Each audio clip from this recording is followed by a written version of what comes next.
Live stream microphone check.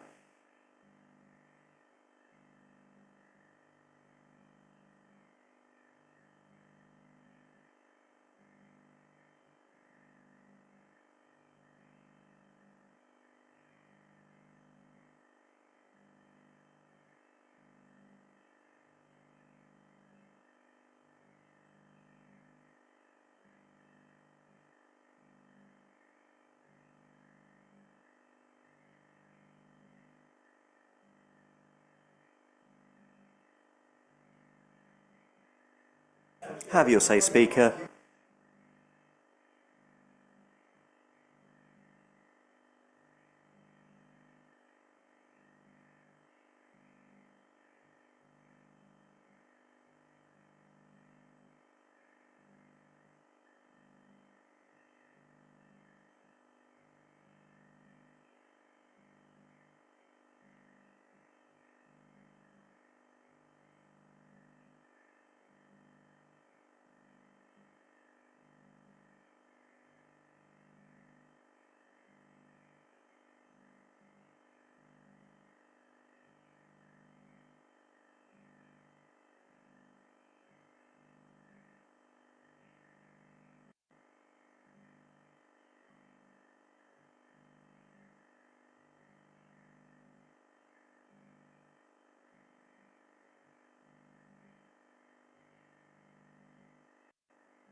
All live? Hello, good evening and welcome to this meeting of the Licensing Committee on Wednesday the 24th of September 2025. I am Councillor Dave Harris. I'm a councillor for the Beerchurch Ward and I'll be chairing the meeting this evening. Welcome to those who are listening at home.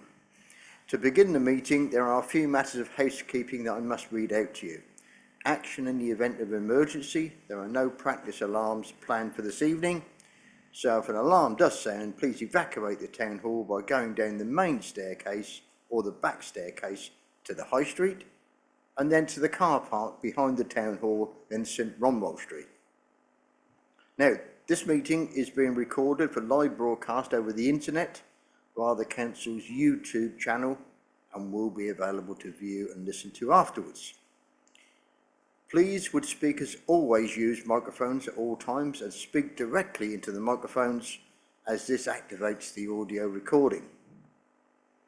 Members of the committee may use electronic devices to access their meeting papers, and visitors are welcome to use mobile phones and other devices, including cameras, but please use them discreetly, set them to silent, and do not use voice or camera flash functions. Now, the provisions of the Constitution of the Council around the timing of breaks will apply to this meeting, and we will, if we need to, take a break at 19:30, depending on the items of business remaining. But please note there are toilets on every floor in this building and an induction loop in this room.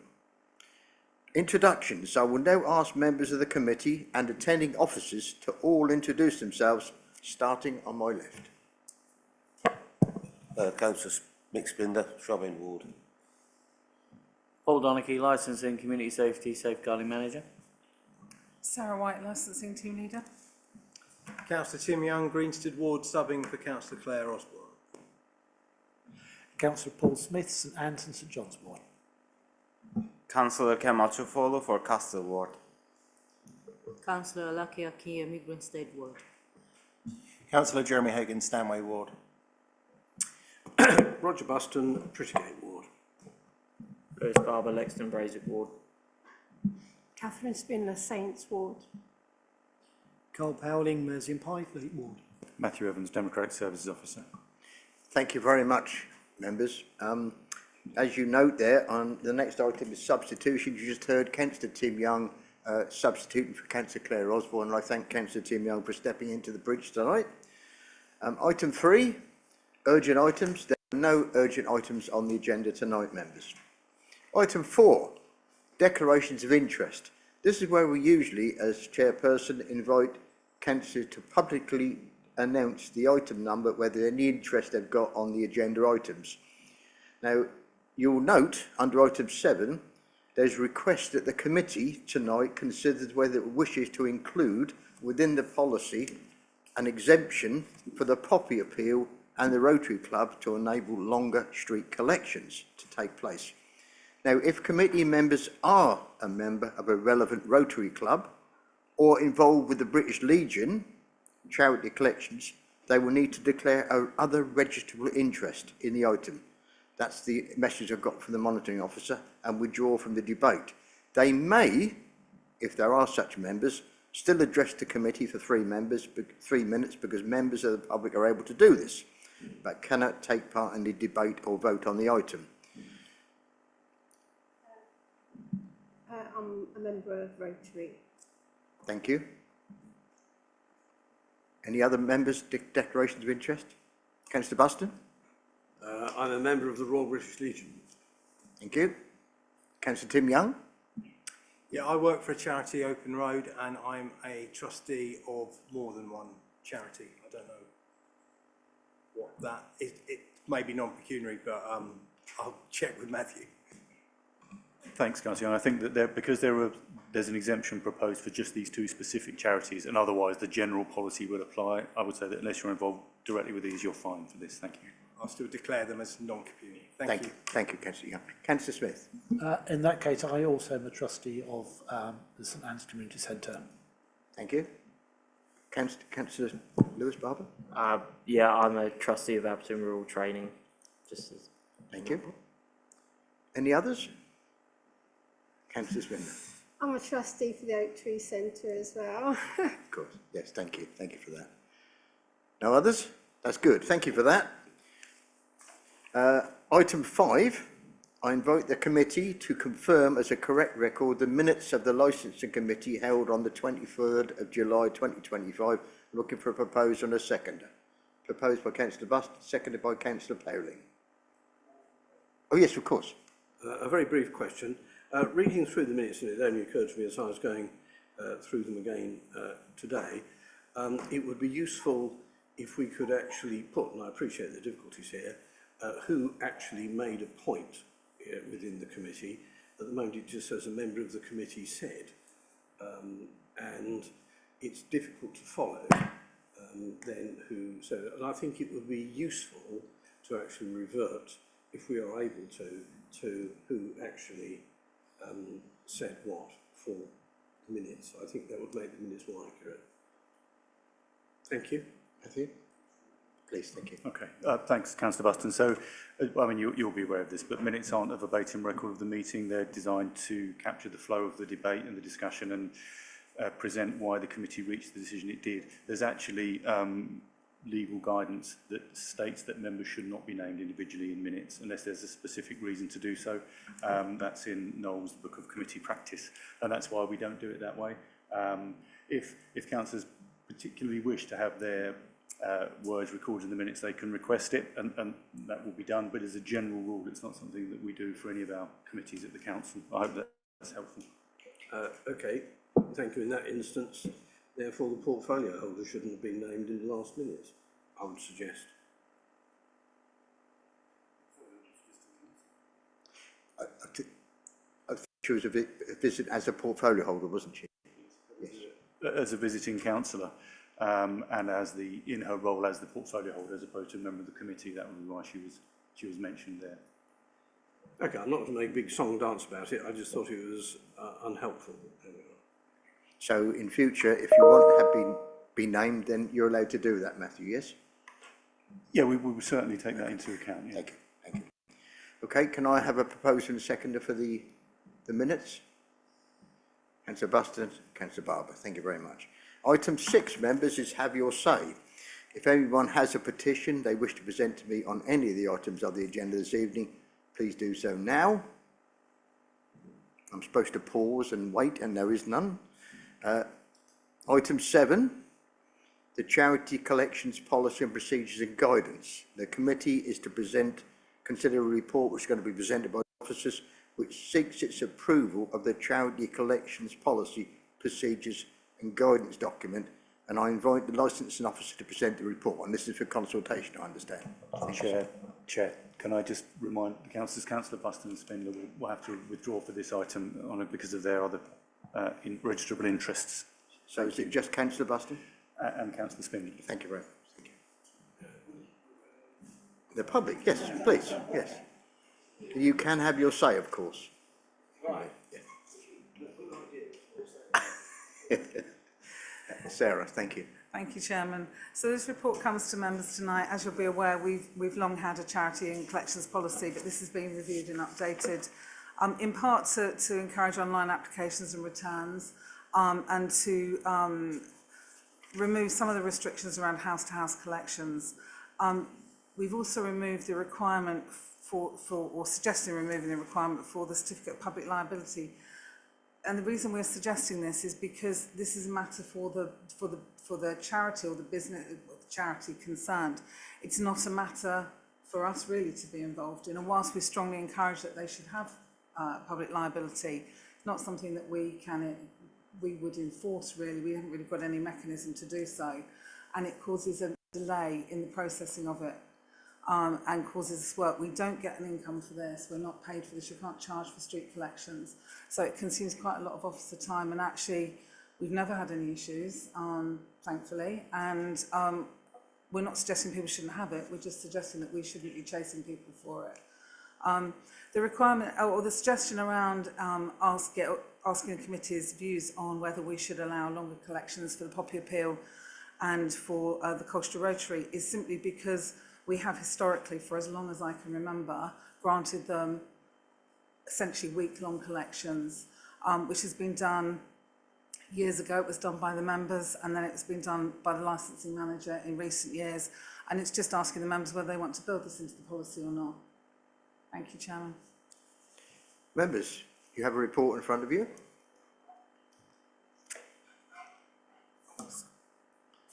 Any speakers so far? Kamal, Councillor Kafu. Thank you, Chair. For this item, I had 3 questions and 4 comments, but I will leave 2 of them are already answered by officers. Maybe a question that I can ask regarding Rotary Club and Poppy Appeal.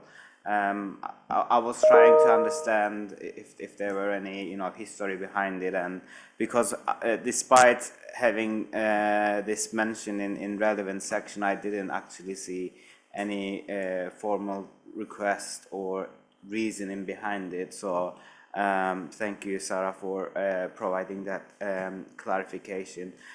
So one of the suggestions I have is to make an amendment to section or paragraph 14 on page 22, which assumes the chief constable of the local police area as he, and notes that the need for a license can be waived if he is satisfied. Colchester is very lucky to have a chief inspector, female chief inspector, Michelle Sparks as its district commander, who has been very engaging with the local community, third sector and residents association since her appointment last year. And I believe replacing the assumption of he to they will provide an inclusive and formal reference to current and future chief constables will have for our local area. And a small typo, on page 25, paragraph 40, manager was written as manga, a correction on that would be appreciated. And then on page 26, paragraph 44,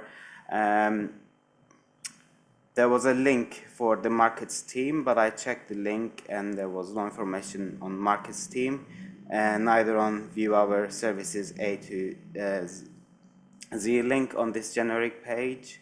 Several results appeared when I used the search box, and the one for Colchester Market was functioning and working, but the page on Competition and Markets Authority price information is broken. And then despite the fact that on page 16, section 6.1, it is recommended that we remove the requirement to produce a certificate of public liability, on page 26, paragraph 45, it still explicitly states that the grant of a permit to collect does not absolve the applicant from their responsibility to public.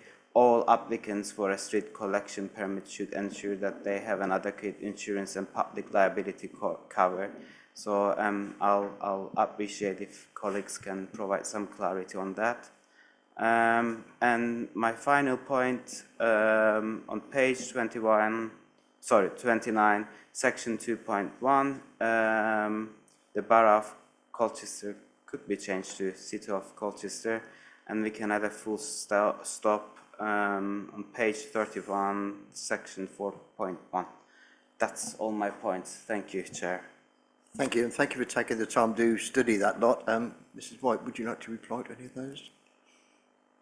Probably go backwards from those points. Obviously, we'll correct the errors, Chairman. The issue around the public liability, we're not saying they shouldn't. We recommend that they do have. We're simply saying that we shouldn't be chasing it up because it takes an inordinate amount of officer time. And to be honest, there are other things that we could be doing with that time. So that's the issue on that one. The links on the market.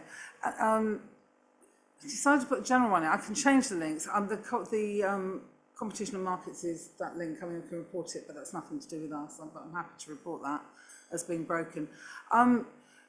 It depends what you're doing and what you need, whether you want to stall or whether you just want to contact them. So I would suggest that we just link to the general market. People can choose what it is that they want to do with the markets. There is some contact details at the bottom of that page, so I think it's the appropriate page to link to, so we can make sure that that's working. Chairman, the Chief Constable one, I'm going to defer to Paul on that one. Yes, we will change it to they, because obviously they could in the future have a female Chief Constable. Currently it's Mr. Ben Julian Harrington, so but certainly for the purposes of correctness moving forward, we will change it to they. It was interesting because Chief Constable does all of Essex, but it says local police, so he is the Chief Constable of the local police and all of Essex, so it's a very small thing, but we will change it to they. Thank you. Any other points? Councillor Barker. Thank you. Just in general, I suppose, if there's things like typos, unless we see them in the evening, can we get into the habit of raising it prior to the meeting, so not to, I mean, it doesn't really help now particularly, I don't think. In terms of the content of the paper, could you just clarify the point about authorised processions and just explain a bit about what that entails? Just because I know that in some circumstances, some of the feedback people give me when they go down the high street is one of the things they actually don't like is when there's a group of people asking for donations, and that's not to criticise the general approach that I think it's important that we do have people seeking to raise money in the high street and things. But sometimes feedback is when there's a group of sort of 2-3 people in a cluster. Some of the feedback I get is that people feel a bit intimidated by that. So I'd just like to understand what authorised procession means, as it's an exemption for the close proximity for people raising collections. I'm not 1,000%, and Sarah will correct me if I'm wrong. I'm assuming it would be the kind, because it mentions pavements, footpaths, and it will be something like a Christmas, you know, when the Rotary Club do such like a Christmas thing where they go down a line and there's people holding buckets. I assume that's an authorised procession for the purposes of a charity collection. Obviously, I may be totally wrong, but that's the way I would have reviewed it, and Sarah will obviously correct me. That's the sort of thing that we'd be talking about, yeah. Okay, thank you. Sorry, Councillor, can I just ask one other query? Chairman, is that right? Thank you. In terms of enforcement in that situation that I just referenced, about if people feel that that is a particular issue and maybe it's repetitive, is that something that effectively people have to report to the council if they're feeling a breach of the licensing in terms of permitting collections? I'm just thinking a few examples where people have said they felt a bit intimidated on it. It's a balance, I agree. Can I, because I think it's pertinent to what Councillor Barber's just said, Chair. I think what you're referring to, and it's a derogatory term, chuggers. So I apologise to anybody who finds that term offensive, because I know some people do, but that's, I think, who you're probably referring to. I don't know what a chugger is, unfortunately. It's basically a charity mugger. Mate, they stand around and they do form in groups on the high street and in other places and in lots of different towns and cities across the UK. Is this covered by this policy? It is, Chairman, yes. We've got a bit on direct debit collections, which is what comes onto it. Unfortunately, because the legislation regarding both street collections and house-to-house is pretty old, the concept of direct debit collections didn't exist then, so it's not covered. So the council does have a site management agreement with the public finance people, and they regulate. And so we're limited on the number of days. We have an agreement with them, and everybody should go through them. They don't always. We do work quite closely with our street services people and with markets to try and control people collecting in the town centre. And to be honest, if you've got a problem, come to us, but the boots on the ground are effectively belong to our wardens, who are most likely to be the first point of contact, and we do work closely with them. So we'd encourage the public, if they have, as Councillor Barber eloquently said, any complaints over that sort of behaviour, to report to the licensing department then? Yeah, we'd always encourage them to come to us, but we do have regular meetings with colleagues in the street services, so we pick up on these issues. Satisfied, Councillor? Yeah, lovely, thank you, yeah. And it's less of an issue, I'd say, now than a few years ago, to be fair, so I just remember it being pointed out. Any other questions? Councillor Akianami. My question is on page 25, paragraph 38, where it says organizations will be limited to a maximum of 2 street collections per annum. So my question is, do we have any mechanism in place to monitor that these limits are adhered to? And how do we enforce if any charity breaks that rule? Thank you. Thank you, Chairman. We do have a mechanism in place. It's our team of who work within the contact and supports centre, and they monitor what comes in, and they will ask us if people go over. So we do monitor. The demand for street collections has dropped. I think people collect money in different ways. Most people don't have cash these days for in a typical way. So we don't find that limit is particularly a problem for charities. People don't seem to go over it. We don't seem to get many requests beyond the 2 that we've highlighted, which are long-standing and traditional collections in Colchester. Thank you. Does that answer the question? Thank you. Thank you. Any other questions? I've got a couple, if that's okay. How many current license? You've mentioned the workload. How many current license holders do we typically have per annum at the moment, so we know what we're talking about? Chairman, I can't tell you that off the top of my head, but I can find it while the meeting goes on and come back to you with a figure, because it should be on our back office system. Thank you, thank you.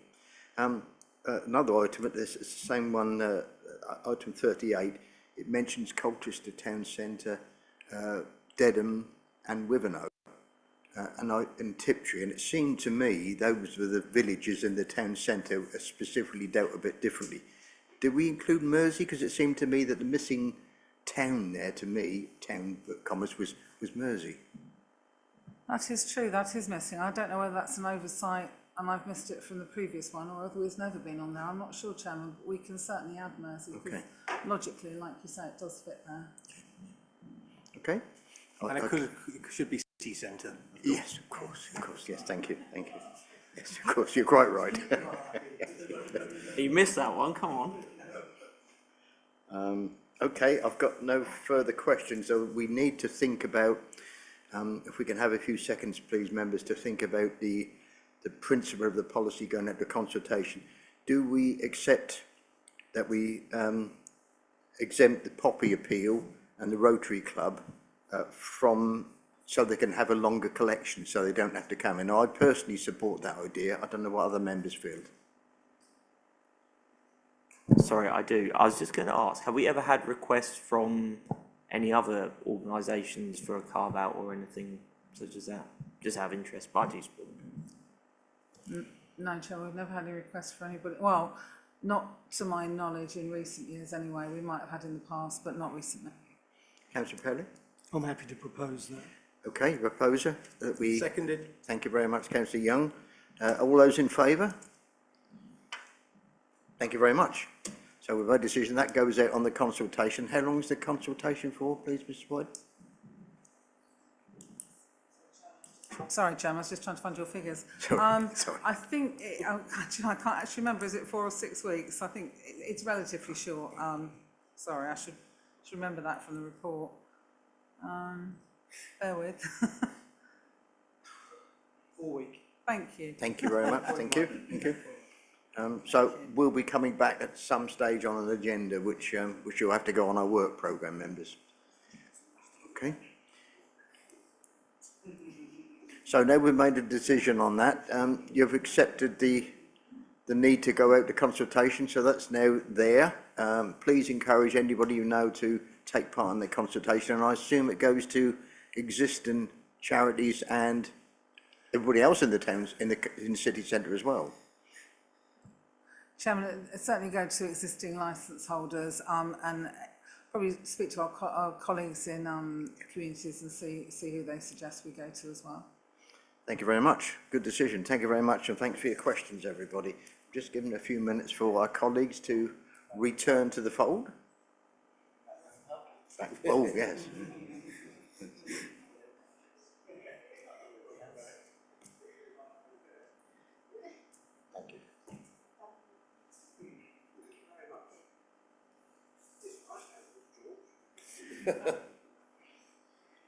you. Just for the sake of Councillor Spindler and Councillor Buston, we've just accepted the policy goes out for consultation, and we did have a vote and accept the idea of the Poppy appeal and the Rotary Club to enable to have longer collections than normal. So that's good news, I felt, and the consultation will start as soon as possible, I'm assuming. Okay, that's item 7. Item 8. This is the Licensing Act 2003 Policy 25 to 2031. This is the revision. We took it off the shelf, dusted it down, done a lot of work in amending it. The committee will consider this report, which seeks its approval of the draft statement of licensing policy to enable a formal consultation again to take place. And I invite the licensing officer, Mrs White, to present the report. Thank you, Chairman. This policy actually has had a very light touch dust over because there is a significant amount of work that is required, and the team has not been able to conclude that, or to be honest, to really start it with enough time to get it in place. It must be in place by January.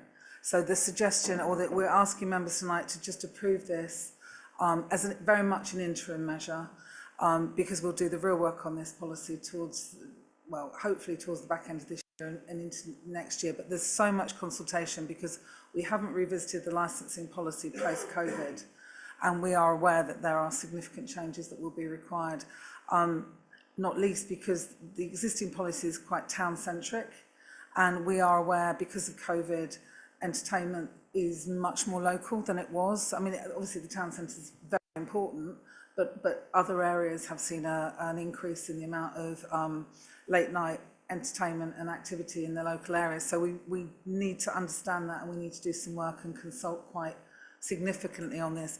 And it's just not possible. The taxi work has taken so much time this year. It's just not possible to do that work and bring you anything that's meaningful. And so the suggestion is that we just adopt this, so we must have something in place by the beginning of January next year, and then we will begin that work, and then we will bring you reports over the course of the next 6 months probably, on a much more extensive consultation on the licensing policy. Thank you, Mr. White. I take it that that will come back, but there's no reason why members can't have their say tonight and add a change, suggest, etc., as we are a committee tonight. Is that okay? Absolutely, Chairman. Yes, I mean, I attended Pubwatch today, and we've alerted Pubwatch the fact that we'll be looking at this work, and we'll be looking for all sorts of input into the new policy. And I think there's national guidance on this that we're following.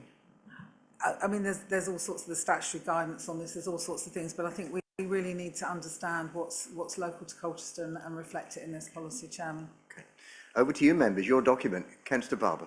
Thank you. I'm really pleased to hear your comment about the town-centric as well as city-centric aspect. Not in terms of criticism, but just it's good that it's awareness, because at the moment in Dedham there's a lot of discussion around public nuisances in the centre, but also around by the river, which isn't necessarily in our jurisdiction per se by the river. And there's currently a sort of cross-authority and various interested parties being invited to that. I don't know, actually, thinking about it, whether Colchester Council has. So I'm wondering if you were okay for me to pass your details to the chair of it to see if one or a member of your team could attend. And it's relevant here because it might be quite useful for any feeding into any future amendments to it in understanding some of the challenges that are faced there. It's sort of got police, various other organisations involved trying to find solutions, but just use that opportunity to raise that issue that we're having in the area there. Thanks. Thank you. Any response? That's fine, Chairman. Okay, yeah. thank you. I've now got Councillor Buston and then Councillor Hagan. Thank you very much indeed, Chair. The licensing policy is always a sort of polyglot of all things that we do. Everybody's waving at the same time. In relation to all of the things that we do, so therefore it's always going to be quite a complex document, because it is an overarching cover, if you like, to all the things that we do. So therefore, by definition, it's going to be a very complex and difficult document. The comments that I have in relation to that, I'm going to approve it. There's not a problem there. But I think it presents us with an opportunity to do possibly a bit of nipping and tucking when we actually go through the thing in some detail, in that it is a polyglot rather than something that is easy for the reader to read. And that's because it's all sort of come in different places. What would be very, very useful, I suspect from the position of the reader, the lay reader, would be, for example, to have a preface to it and say, we are required to provide an overarching licensing policy that encompasses all of the individual licensing areas and policies that the council is obliged by statute to undertake, which would be quite useful. And then within the policy itself, we could actually possibly take the opportunity to make the things that we want people to really know and flag up obvious in paragraph headings and things of like. For example, the matrix in the guide on page 15 or 52 of 94, depending on how you want to look at it, that is the sort of thing that people really, really want to look at. And people will automatically flick to things like that. So they need particularly to make sure that they're put in as clear a way as possible. And their headings and the tabs and all those sorts of things need to be policed up. And this is important because these paragraphs, for those that have attended and sat on appeal committees, are cited against us to try and make a point by the people that feel they need to appeal. So they need to be easily found, easily understood, and easy to apply. Otherwise, I think it's a gargantuan task. The way you're going about it, I think, is the right way. You don't have to make wholesale changes, they're not needed, but adopt, adapt, improve, nip and tuck. Thank you. Thank you. And as per those who've seen the way we did the enforcement policy and the taxi policy, etc., they were cut dramatically to make them easier to follow, easier to read, and pertinent only. With a document this size, obviously, we want to make sure we've got everything covered. And, you know, there's a brand new licensing website being created, which will obviously direct people to areas easier than currently is the case. But with regards to this policy, it's also going to have to be able to be sort of fluid, because the government are already looking at things such as tobacco and vaping legislation, which is with the Lords, which will then add all sorts of extra powers, processes, requirements. So it will obviously have to be organic and be able to grow as necessary.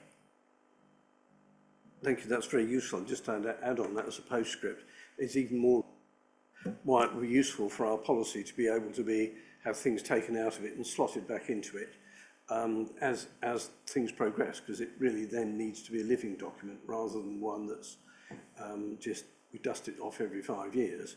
And if we structure it in such a way that you can take a module out of it and slip another module in, then we will be helping our successors in title to do this considerably, I think. Thank you. That's a good suggestion. Thank you, Paul. Thank you very much for answering that question. I've next got Councillor Hagan. Thank you, Chair. Thank you for the work that's been done on this. Appreciate it. Just a question, if it's an interim update, we've got a 5-year lifespan on this. Perhaps that could be looked to be reduced for 2 reasons. Obviously, this is an interim update, and secondly, with local government reorganisation, that might actually go beyond the scope of this council, so that does need to be looked at. I like the idea of the modular approach, and I would actually suggest if the new website comes forward and has a sort of key facts approach, that actually that's delivered as the covering page for folk to understand. Thank you. I mean, Sarah and the team have had an awful lot of input with some experts on the website, and it definitely is more, you want to look up taxis, you look up taxis, you want to look at this, it's this. It's a lot more directive to people who want to use it. And although this is interim, and I know we could say, oh, it's ticked off, that's lovely, 5 years. This is a bit of work that, once we can breathe, we will be straight into, and will obviously be presented to yourself well before the next 5 years are up, or we're part of whichever collective we then become. Thank you for that answer. Thank you. Satisfied, Councillor Hagan? Thank you. I've now got Councillor Smith and then Councillor Young. So Councillor Smith first. Thank you, yes. I'd just like to know about coffee shops on page 51. I see they're in the list. And that we have time restrictions on them. I didn't think though coffee shops were licensed in the same way as other establishments were. Yeah, they're licensed insofar as if they are selling hot food and drink after 2300. So that's where they fall into licensing, late night refreshment. We might, given the number of bubble tea shops that have appeared, might want to consider the terminology a little bit there. Yeah, agreed. Yeah. because looking at it, they may well have thought they wouldn't have been covered. Thank you for that clarification. Thank you, Mr White, thank you. I've now got Councillor Ting Young. Yeah, very briefly, one immediate thing that the officers can do is everywhere it says town centre and town centre zone, you can change to city centre and city centre zone. So that'll be a very simple one that you can manage. I just, because I was a late call up for this meeting, I've noticed that the SOS bus is mentioned a couple of times. I'm looking at Matthew again. Open Road obviously owns and manages the SOS bus, so I'll declare an interest in this item as well. But yeah, I'm glad it is very supportive of the SOS bus, and I presume it will stay in the new policy. It certainly will. We're very supportive of the SOS bus. Yes, thank you. And I think I thank I think the committee should thank all the work that the SOS team does for the town, because without them we'd be a lot poorer. Anybody else? Councillor Cafu first. Thank you, Chair. I have few questions. Or personally, I'm a fan of having bullet points and important things highlighted in bold, as it guides and help retention of one's attention and focus. I noticed that previous version had certain important sections highlighted in bold, but new document removed all those bold sections. So I was wondering if you could follow that approach from our previous design and version. Moving to my questions, on page 70, paragraph 102, the previous reference to paragraph 3.14 in the old version, which was about matrix for licensable activities, it's now gone, and I was wondering why. Previously, this paragraph read as, with this in mind and subject to compliance with the other requirements of this policy, in particular, paragraph 3.14, which was matrix for the licensable activities. The following guidance for new licenses and material variations where relevant representation have been made is offered, so that bit is gone. My next question is, previously PS4 on provisions of comprehensive documented staff training, the bullet point on terrorist threats had a special emphasis that predominantly town centre venues should provide and document staff training on terrorist threats. This special emphasis is gone, and I was wondering if there was a reason for that. Was there a worry that previous version could have been wrongly interpreted and it's only town centre venues which should provide such training? And my last question is on page 82 under film classifications chapter, section 137, it used to include a reference to appendix 2, which set out the formal procedures, and again this reference is now gone, and I was wondering why and where can we find it. And one final comment, I welcome and thank the officers for the new design they implemented on pages 72 to 75, and also the new design they have for the chapter on premises licenses for large-scale public events. These improvements are much appreciated and personally allowed me to have an easy time when studying the document. As Sarah mentioned earlier, I also attended Colchester Pub Watch meeting today, and I would like to thank licensing team for the support they offered to Colchester bid with their Purple Flag application. And I also want to thank members of Pub Watch for being a well-connected, socially responsible, knowledgeable and proactive group, and I was indeed delighted to learn that Colchester Pub Watch is one of the best pub watch in the country and proudly holding the third best pub watch position in the country. Thank you very much, Chair. Is there, Sarah, for you? Yeah, thank you, Chairman. Starting at the top, the reason the bold is gone is because it actually highlighted previous changes to the policy.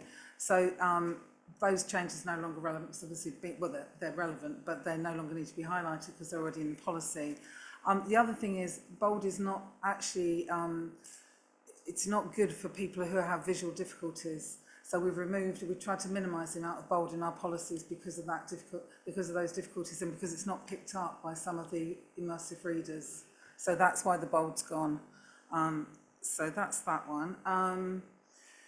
The removal of just a reference to 3.14, I mean, we can put that back in. The reason it was taken out is because actually we want people to consider everything, and people do get very hung up on the issue of timings, and actually it's the whole offering. It's not necessarily the time that is the most important thing.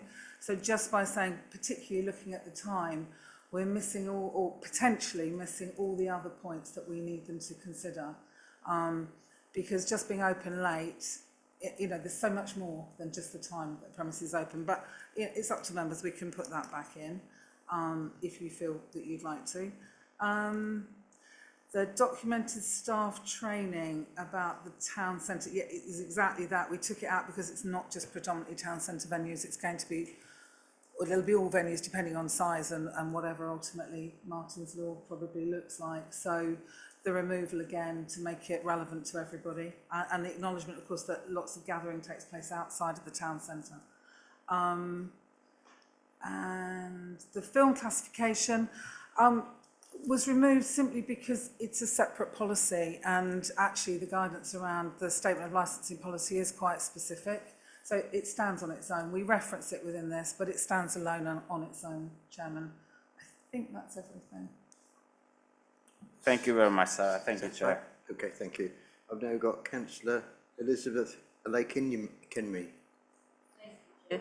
Thank you. My question is on page 54, Yes. paragraph 82, where it says sale of alcohol will be given particular consideration in relation to their proximity to, and then we have a list of locations. I'm just wondering why churches and places of worship are not included.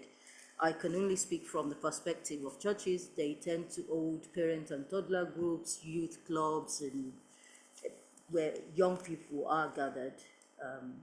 That's my question, Chair. Thank you. Fair point. Thank you. Thank you, Chairman. I don't think there's a particular reason, probably because they've been picked up within play areas and nurseries, but very happy to type them in, Chairman. I think that'd be wise, yes. Thank you very much for raising that. Thank you, Elizabeth. Any others? Any other points? Okay, I've got a couple myself. On page 56, there's mention about a consistent approach in explaining the standards to staff. This is section 95, it's the beige bottom of 56. I wonder whether we should reference training in there, because it seems to me that staff being known what to do, they'd need to be trained or briefed, and I don't know whether that's relevant to bringing that in that sentence somewhere. We can, Chairman. The issue around training is something that we pick up in just about every licence application we look at. We insist, or the police insist, on staff training, documented staff training that's open to inspection and is repeated, and it will depend on the nature of the premises as to how frequently that's requested. But it is something I was looking for, so no harm in adding that in, Chairman. And my second question is really about, you'll notice through the summer we had some absolutely wonderful events going on in Castle Park with music and venues, and dragged an awful lot of people and a lot of business into the city centre. I wonder how outside, because it does mention outside events and the management of there in the document, how does Castle Park relate to this? Is that separate from this policy, or do they manage it differently? Is it planning, talking about times of the event and noise, etc.? The events for Castle Park, the large ones this summer, which were incredibly successful, yes, was actually part of a conversation we had at the Safety Advisory Group this morning, where we had our external partners and Amfora's team to discuss these particular events. Now, obviously, they are licensed events. They fall within this policy. All the events at Castle Park, due to the size, are very, very well planned. they have input from all of our partners, so the police are involved, the council are involved, the fire brigade are involved, the SOS bus team are there. Basically, it's a cast of thousands who make sure that everything is in place. It's the same security teams, the same providers of the events, and that gives you continuity. And then this morning we had a debrief of the events which highlighted some issues with regards to some road closures, particular communication issues, all of which were picked up both by ourselves and the operations teams from the events companies who deliver, which means they'll be taken out of the equation for next year. And hopefully next year will be as successful as this year's was. But as it's a licensed event, it all falls under the policy. It's good to hear, and I'm very pleased. I'm sure we all agree that it was good to see business doing well out of this with these events, because it really put us on the map nationally. I thought a lot of people come from all over the region to some of these events, and I think we should salute that. Thank you. Thank you for the answer. Any other points, please, members? Move the recommendation, Chair. Thank you. Seconded by Councillor Buston. All in favour, please? That's passed. Thank you very much. Thank you. That will be great for consultation. I'm guessing it's the same 4 weeks, is it? It's 6 weeks, Chairman. Six weeks for this one. Okay, thank you very much. So thank you for that, members, that decision. Our next one is the item 9, which is the work programme 25-26. And I invite Matthew Evans to present the report. Thanks, Chair. Standard item is as written, just details of work that's coming forward. The next meeting, of course, likely to be a busy one with the licensing and taxi policy coming back, right? And otherwise, there's nothing further to add unless members wish to make comment or suggest things. Thank you. Thank you very much. The question I was going to ask was how's the consultation on the taxis and the CCTV and the rest of it? How's that all coming in? How many we had so far, and what steps are taken by our comms team to maximise input into that consultation, please? I've directed everybody to a secret folder and I'm not telling you. New IT policy. There's been 23 responses. Obviously the comms team, not only obviously we used the press, but also an additional press release was sent out. The trade have been spoken to. In fact, we were in the process of setting up another quarterly meeting with the operators. The initial date we had for October is not suitable for some, so we're trying to redo that. Again, because we obviously we have to go out for the consultation, but there's costs and expenses. We need to obviously make sure that it's relevant, that we're not pushing something more than we would push something else. But I can certainly go back to the comms team and ask them to do another social media system. Was that, sorry Sarah, was that individual ones or? That's 23 excluding duplicate from some parties have put in several, but I've just counted individual persons rather than actual number of representations. I saw a couple of hands go up. Councillor Buston and then Councillor... Oh, thank you. Well, I'm a very brief one. Could we please try and find another name for the council's boat person policy? It sounds completely absurd, number one. And number two, it doesn't actually encapsulate what we're trying to achieve. What we're trying to achieve is boat safety and the safety of passengers. So boat person doesn't really encapsulate any of that. So can we try and find another name for boat person policy? It sounds a bit like the Teletubbies, doesn't it, really? I think you're being nodded at, yes. Thank you. Thank you. Councillor Barber? Thank you. In the January or March meeting, could we please have an item on local government reorganisation and just to understand where we are and evolution? I don't think, in my personal view, because I don't want to add workload, I don't think it has to be a paper per se, but maybe just a discussion point, maybe with the relevant portfolio holder, just to understand where we're at that point in time, because we'll know the government's decision then for Essex. So I think it would just be, I think all committees should do it, but as I'm on this one, it'd be useful, I feel. Thank you. Councillor Barber, that's an excellent suggestion. Thank you very much. We'll take that on board, I think, Matthew. Thank you very much for the suggestion. Councillor Powling? Maybe it could be changed to boat operative. Any other remarks on the work programme? Okay, that's it. As far as we're concerned, there's no other items on the agenda. So we'll close the meeting. And thank you very much for your attendance. And I'll see you at the next meeting, which I believe is in November. Thank you very much, David. members and Thank you. officers.